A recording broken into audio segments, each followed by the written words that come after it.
이 아침 저희들에게 주신 하나님의 말씀은 로마서 10장 14절, 15절, 2절 말씀입니다. 짧기 때문에 저와 여러분 한 목소리로 함께 합독하시겠습니다. 그런즉 그들이 믿지 아니하는 일을 어찌 부르리요? 듣지도 못한 일을 어찌 믿으리요? 전파하는 자가 없이 어찌 들으리요? 보내심을 받지 아니하였으면 어찌 전파하리요? 기록된 바 아름답도다. 좋은 소식을 전하는 자들의 발이여 함과 같으니라. 아멘. 이는 하나님의 말씀입니다. TV 광고나 잡지들의 그런 광고를 보면은 수많은 그런 모델들이 이렇게 나타나는 것을 보게 됩니다. 사실 모델하면은 일단 외모가 어때야 돼요? 잘생기고 또 예뻐야 되고, 요새는 얼짱 말고 또 뭐가 돼야 돼요? 몸짱이 돼야 된다 그러더라고요. 그래서 모델하면은 그냥 이렇게 머릿속에 그려지는 그런 모습들이 있습니다. 하지만 꼭 얼굴이 잘생겨야 될까요? 꼭 얼굴이 예뻐야 될까요? 꼭 그렇지는 않습니다. 사실 신체 한 부위만 보기에 좋아도 모델을 할 수 있거든요. 요새는 어떤 모델이 있어요? 부분 모델이라는 게 있어요. 그래서 손 모양이 예쁘면 손 모델을 할 수 있고요. 발 모양이 예쁘면 발 모델을 할 수가 있습니다. 그러니까 여러분들도 모델이 될 수가 있어요. 그러니까 꼭 잘생겨야, 예뻐야 모델을 하는 것은 아닙니다. 그래서 손 모델이나 발 모델을 전문으로 하는 사람들이 있는데, 이 경우에는 패션이나 또 뷰티, 또 의료 등 여러 광고에서 이 사람들을 이제 계약을 해가지고 손과 발을 찍는 것을 우리가 보게 됩니다. 자, 그렇다면 아름다운 발은 도대체 어떤 발일까? 이런 발이 있습니다. 한번 보여주세요. 발이 너무 이쁘죠? 모델의 발입니다. 이건 돈 주고 계약해야지, 이렇게. 그래서 요새는 이렇게 또 발을 이쁘게 만들어주는 그런 것도 있더라고요. 그래서 돈을 내고 가면 마사지도 받고 영양도 공급해주고, 여러분도 여기에 가까운 그런 발이 될 수 있을 것 같아요. 근데 이거보다도 더 아름다운 발이 있어요. 어떤 발일까요? 갓난아기의 발. 이제 갓 태어난 그런 생명의 발. 어떻게 보면 이 왼쪽 발보다도 더 부드럽고, 흉진 것도 없고, 아주 아름다운 그런 발이라고 할 수가 있겠습니다. 그렇다면 다음의 발, 여러분들 너무나도 잘 아시는 발이에요. 누구의 발이죠? 한국의 유명한 발레리나 강수진 씨의 그런 발입니다. 근데 위의 발보다 이 발이 아름다운가요? 겉보기에는 결코 그렇지 않습니다. 하지만 세상 사람들은요, 이 발의 사진이 공개되었을 때 세상에서 가장 아름다운 발이라고 이름 붙여줬어요. 그 이유는 무엇일까요? 토슈즈를 신고 오랫동안 연습한 탓에 여기저기 굳은 살이 bek히고 또 여기저기 튀어나오고 변형돼. 근데 사실 강수진 씨 이 무릎 위는 발레리나로서의 손색이 없대요. 근데 이 무릎 이하의 다리나 발의 모양을 보면 발레리나로서는 할 수가 없는 그러한 모양이었대요. 그러니까 이 정도까지 연습을 해야 된다는 거예요. 그래서 그렇다고 발레리나로서 이런 발이 안 되면 연습 안 한 사람, 그건 아니에요. 요새는 토슈즈도 잘 나와가지고 이렇게 이제 발이 변형이 안 돼도 유명한 그런 훌륭한 발레리나가 될 수가 있습니다. 우리가 이 발레리나의 이 발의 모습을 보면서 아름다운 발이라고 할 수 있는 것은 이 발의 모습을 통하여서 이 사람이 어떠한 삶을 살았는가 분명히 드러나기 때문인 것입니다. 근데 이 강수진 씨의 발보다도 더 아름다운 발이 있어요. 이 발입니다. 누구의 발일까요? 옷을 보니까 딱 힌트가 되죠. 테레사 수녀님의 발입니다. 강수진 씨의 발도 아주 아름다운 발이지만 이 발이 더욱더 아름다운 이유는 무엇이겠습니까? 강수진은 자기의 어떤 목표를 향하여서 나아갔던 발이잖아요. 다른 사람을 위한 것도 있기는 하겠지만 거의 다 어떤 자기를 위한 그런 땀방울이었잖아요. 하지만 이 테레사 수녀님의 발은 누구를 위한 발이었어요?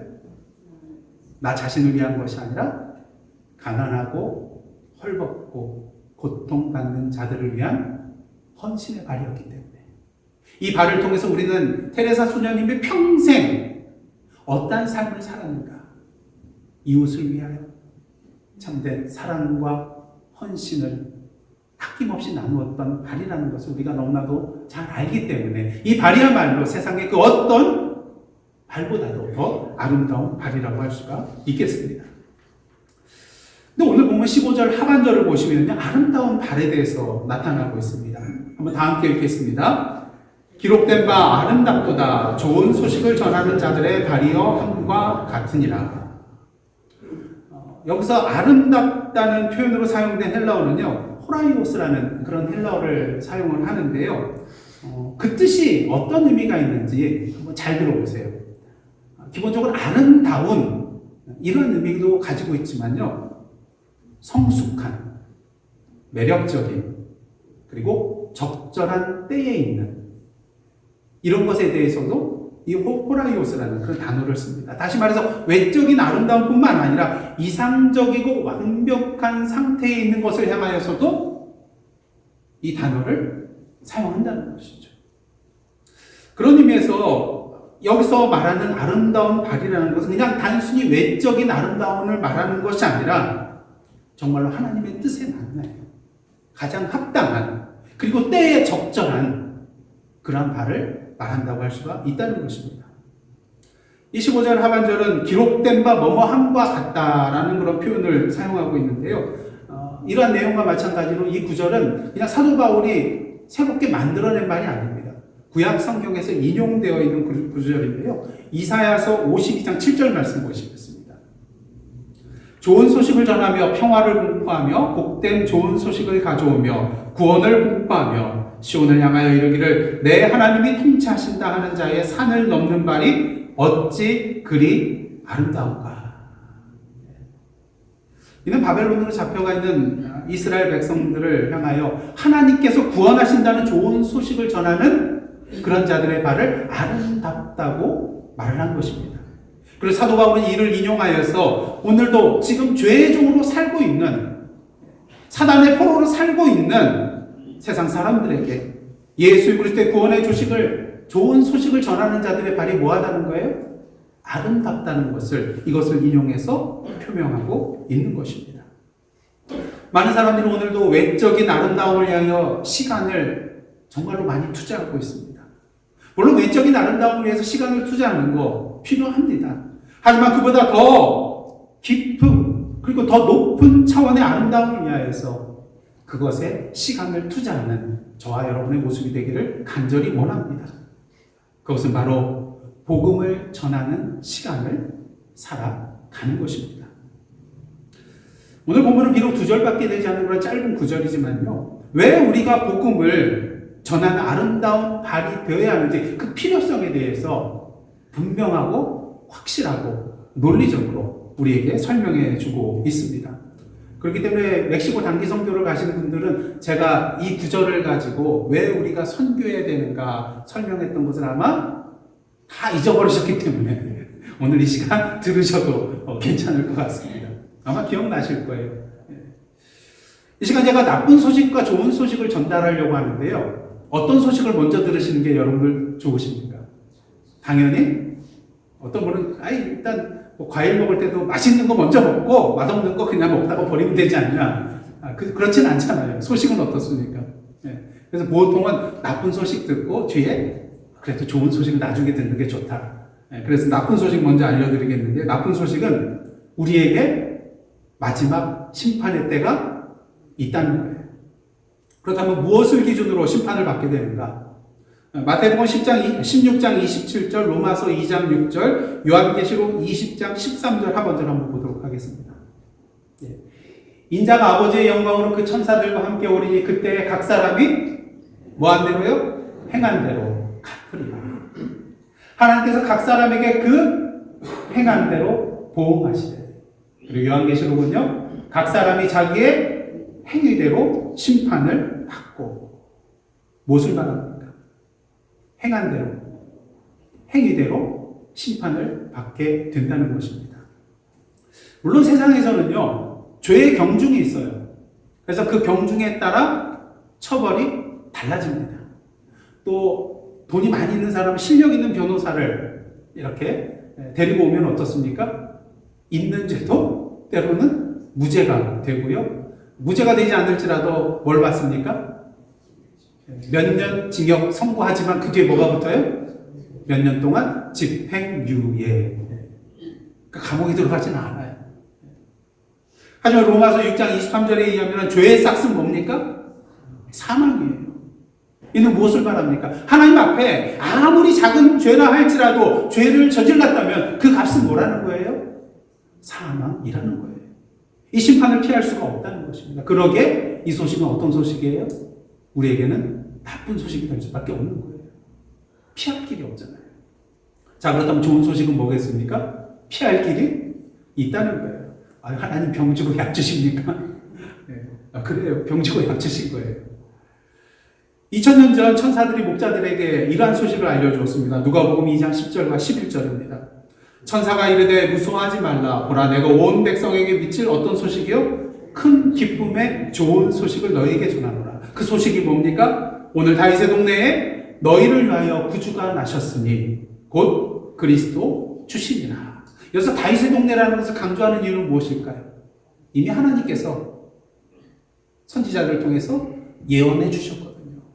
앞으로 다윗의 동네에 구세주가 태어날 것이라는 것을 말씀해 주셨는데 이제 천사들이 그 약속의 말씀이 성취되었음을, 이루어졌음을 목자들에게 알려주고 있는 것입니다. 근데 이 천사들이 전해주는 이 소식은 누구에게 미칠 좋은 소식이에요? 예? 모든 사람들에게, 온 백성에게 미칠 좋은 소식이라는 것입니다. 그러게 오늘 본문 앞에 있는 로마서 3장 13절을 보시면 이러한 내용이 있어요. 한번 다 함께 읽겠습니다. 시작. 누구든지 주의 이름을 부르는 자는 구원을 받으리라. 누가요? 누구든지. 뭐 하면요? 주의 이름을 부르면. 저는 가끔 농담으로 제 성이 뭡니까? 네, 하시예요. 그러니까 저는 어느 족보에 있는 거예요? 하나님의 족보. 그러니까 나 하나님의 백성입니다. 네, 그럴 때 주장로님이 뭐라 하세요? 저는 주씨입니다. 네. 근데 하나님 앞에서는요, 이런 게 없다는 거예요.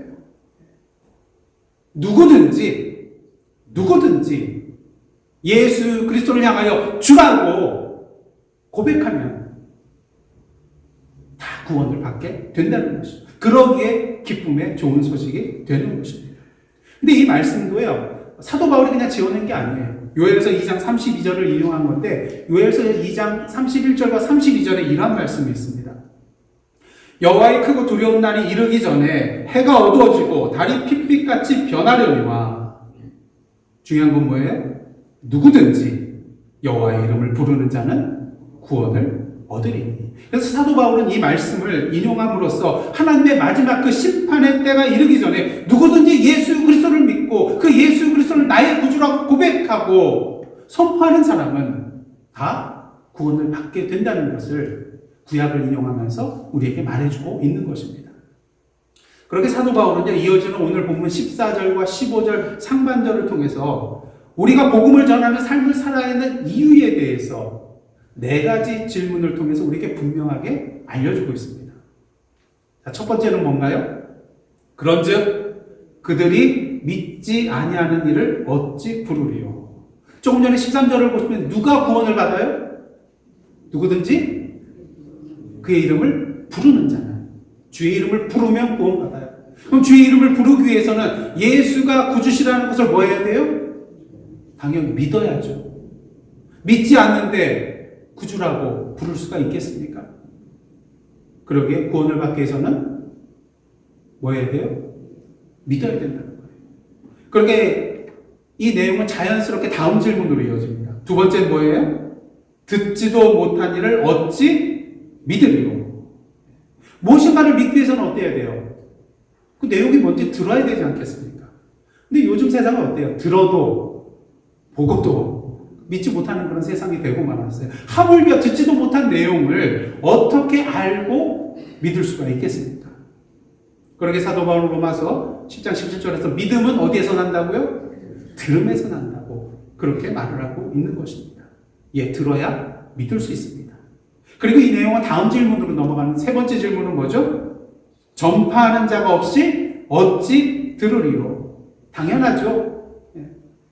듣기 위해서는 누군가 그 말을 전해줘야 되지 않겠습니까? 그러니까 전파하는 자가 있어야만 된다는 거예요.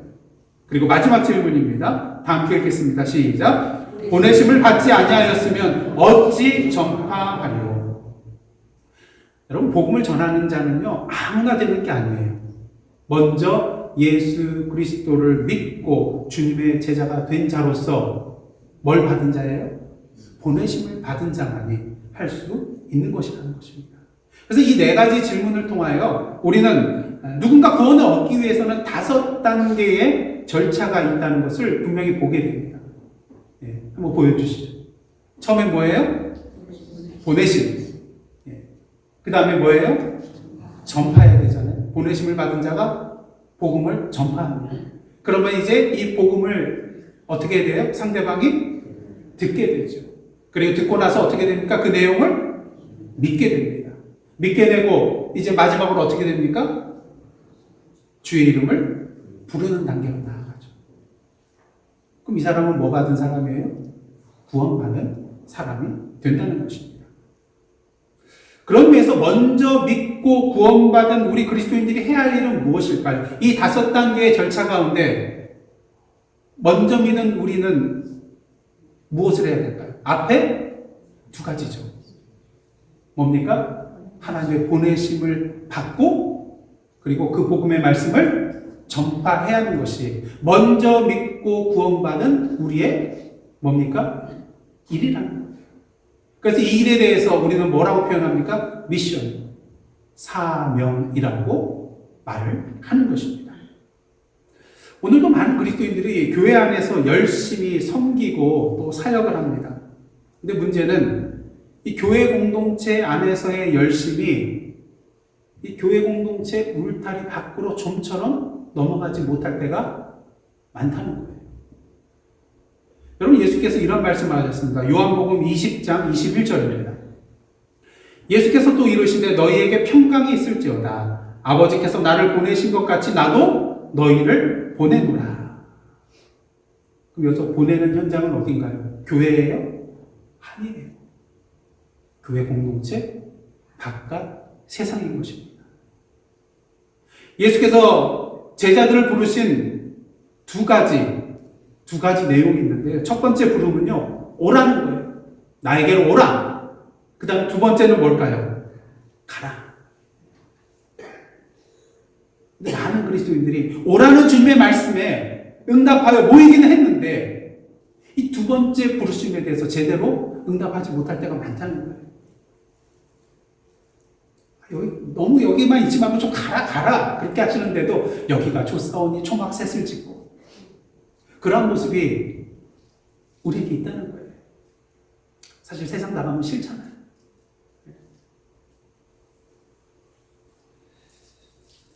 하지만 우리는 모두 예수 그리스도의 이 2가지 부르심을 받은 자들입니다. 그런 의미에서 우리는 교회 공동체, 어떤 공동체가 되어야 되느냐? 세상과 담을 쌓고 이 계통 안에서 우리끼리만 구원의 기쁨을 누려서는 안 된다는 거예요. 예수께서 제자들을 향하여 뭐라고 하십니까? 산상수훈 말씀을 보시면 너희는 세상의 빛이다. 너희는 세상의 소금이다. 라고 말씀을 하셨어요. 결코 너희는 교회의 빛이다. 교회의 소금이다. 라고 말씀하지 않으셨어요. 세상의 빛이요. 세상의 소금이라는 거예요. 물론 오늘날 세상을 보면 썩을 대로 썩어가지고 도저히 개선의 여지가 보이지 않을 때가 있습니다. 하지만 그렇다고 우리가 포기하고 그냥 이 세상을 내버려 둬야 할까요? 영국의 크리스천 극작가인 머레이 와츠라는 분은요, 이러한 말을 했습니다.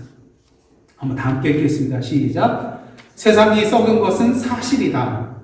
그러나 먼저 거기에 소금이 없었기 때문이라는 사실을 기억해야 한다. 하나님께서 예수 그리스도를 이 죄 많은 세상에 보내신 이유, 목적이 바로 이것인 것입니다. 그리고 예수께서 오늘도 우리를 이 세상에 보내시는 목적이 바로 이것이라는 것이죠.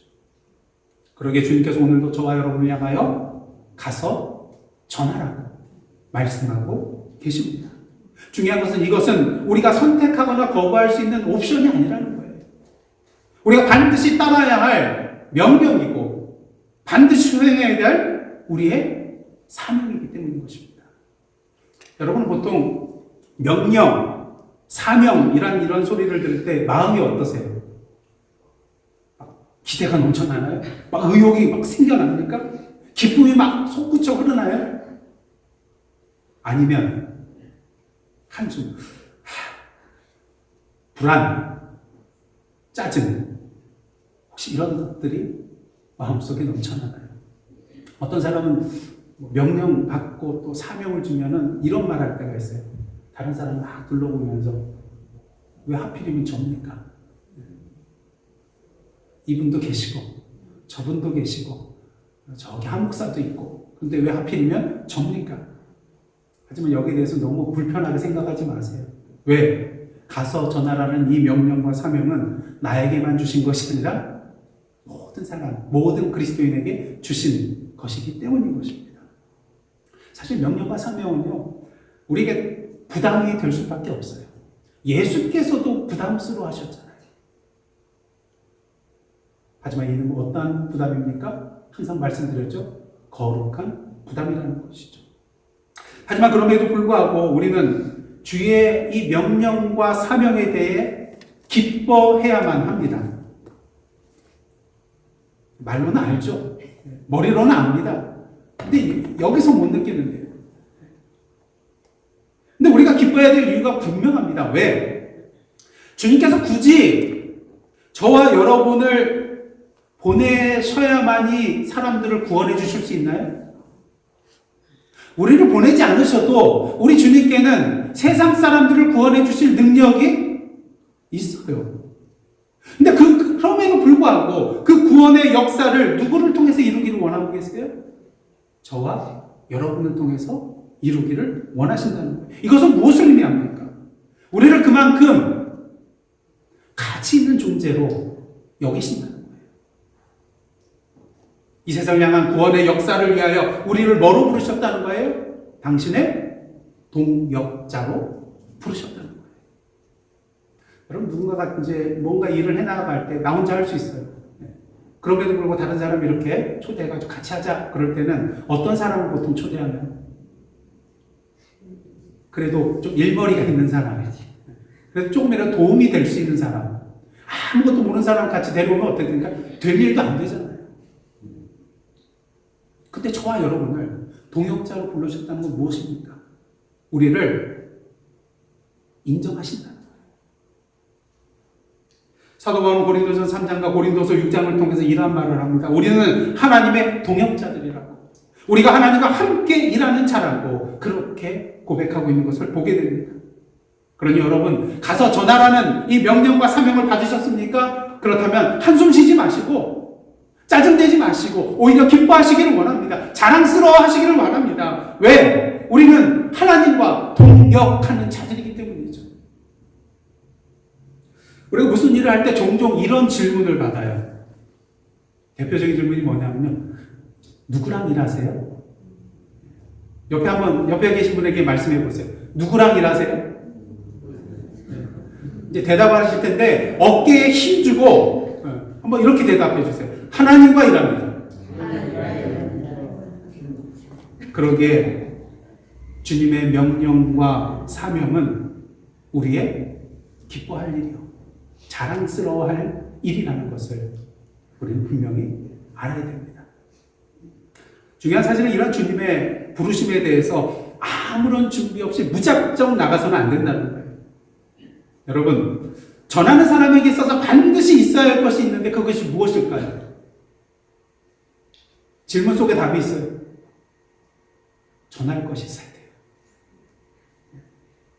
전하는 사람에게 전할 것이 없으면 말이 되겠습니까? 요즘 세상 많이 좋아졌어요. 인터넷으로 뭐든지 주문하면 그냥 뭐 당일날 때로는 또 다음날 도착을 합니다. 그래서 저도 작년에 한국 방문했을 때 어머님이 이제 연세가 있으시고 또 어지러움 증세도 있으시고 그래서 장 보러 가는 게 길 건너서 또 내리막길로 가셨다가 장을 보셔야 되는데 뭐 또 들고 오는 것도 어지러움 증세가 있으시니까 좀 쉽지 않아요. 그런데 한국에는 뭐가 있어요? 네, 쿠팡이라는 게 있습니다. 그래서 거기 이제 저는 전화기가 없으니까 어머니 전화기로 등록을 해가지고 어머니 제 돈으로 하는 건 아니고요. 어머니 통장을 거기다가 이제 계좌번호 입력해가지고 쿠팡을 이용하는데 대단하더라고요. 그날 아침에 주문하면 저녁에 올 때도 있고요. 적어도 그 다음날 새벽에는 도착을 해요.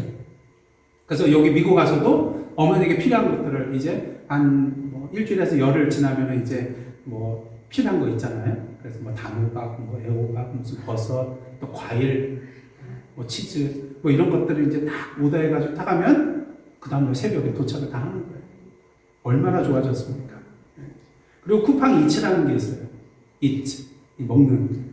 그래서 주변의 식당들 오더하면 무료로 막 다 배송이 돼요. 그래서 한 번은 이제 쿠폰이 왔어요.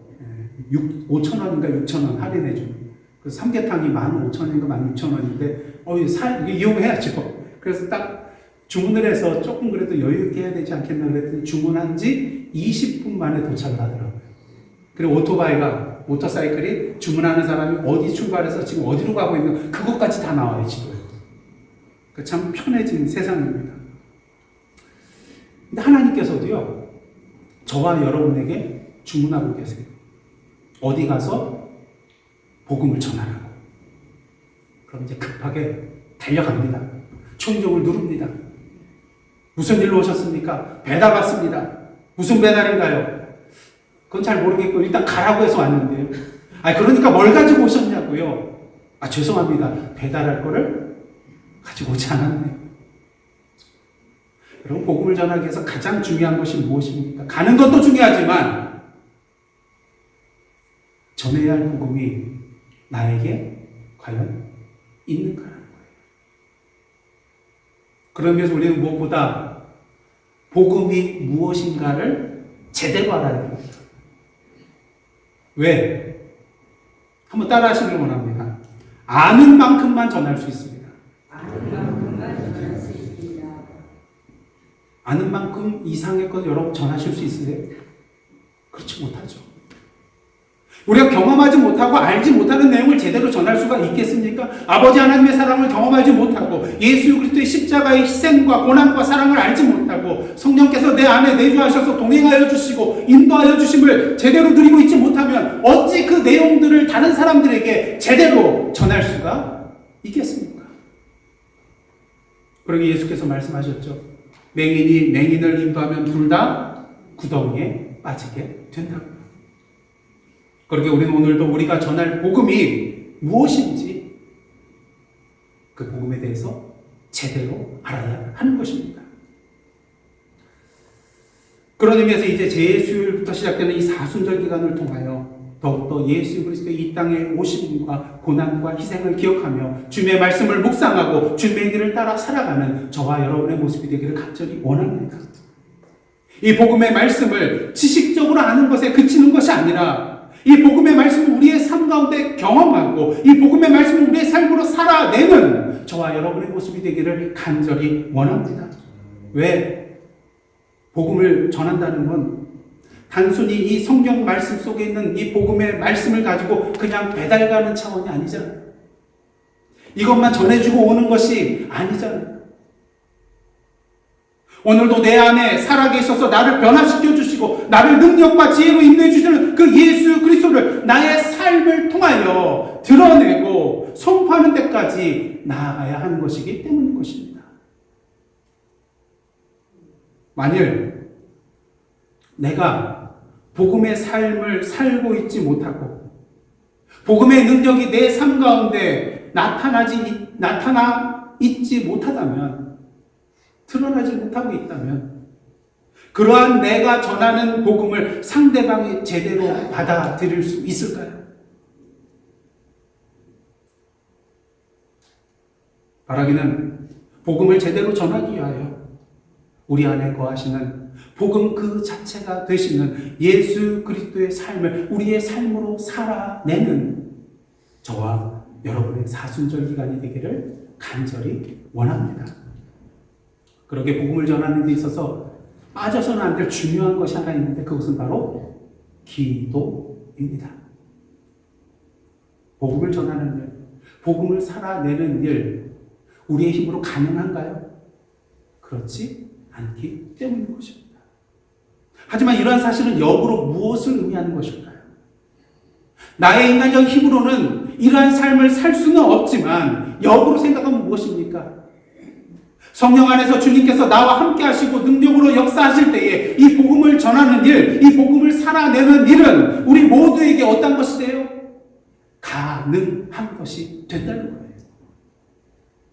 그러니 내 힘으로 하려고 하지 마시고 오늘도 나의 삶을 주님께 온전히 내어 드림으로 말미암아 내 안에 주님께서 사신 바 되는 삶을 살아가는, 오늘도 성령의 인도하신 가운데 전하는 시간을 살아 나아가는 저와 여러분의 복된 삶의 발걸음 되기를 주님의 이름으로 축복합니다. 아름답도다 좋은 소식을 전하는 자들의 발이요, 저와 여러분의 발이 바로 이러한 아름다운 발이 되기를 간절히 원합니다. 기도하시겠습니다. 하나님, 오늘도 주님 안에서 성령의 인도하신 가운데에 복음을 전하는 아름다운 저들의 발이 될 수 있도록 오늘도 주님 앞에서 전하는 시간을 살아가는 저희들 되게 하여 주옵소서. 예수님의 이름으로 기도드리옵나이다. 아멘.